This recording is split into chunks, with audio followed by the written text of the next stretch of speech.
الاستيلاء على طائرة مسيرة من نوع سكايلارك المطورة في أحد محاور لواء خان.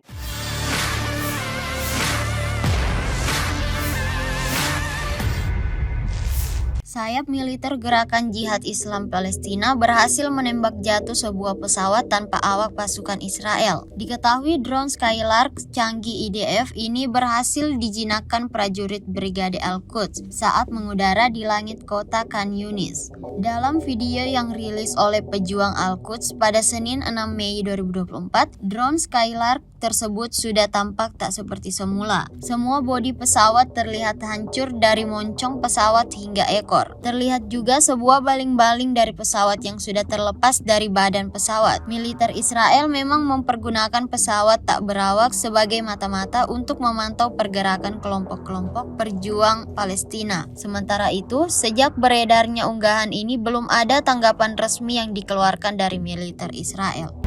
Bismillahirrahmanirrahim. Alhamdulillahi Rabbil Alamin.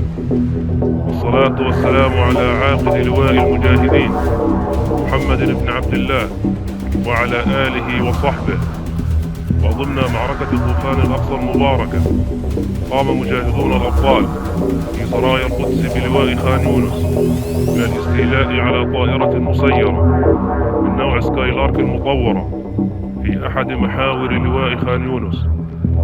إننا في سرايا القدس نرسل التحية إلى شهداء شعبنا الأبطال وإلى شهداء محور المقاومة، ومن أرض المعركة نرسل تحياتنا إلى شعب الأردن الثائر، ونقول للعدو المجرم إننا ما زلنا في الميدان نواصل القتال حتى آخر نفس، ولن نتنازل أبدا مهما كلفنا من ثمن، وإنه لجهاد جهاد، نصر أو استشهاد.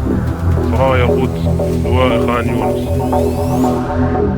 Download Tribun X sekarang, menghadirkan lokal menjadi Indonesia.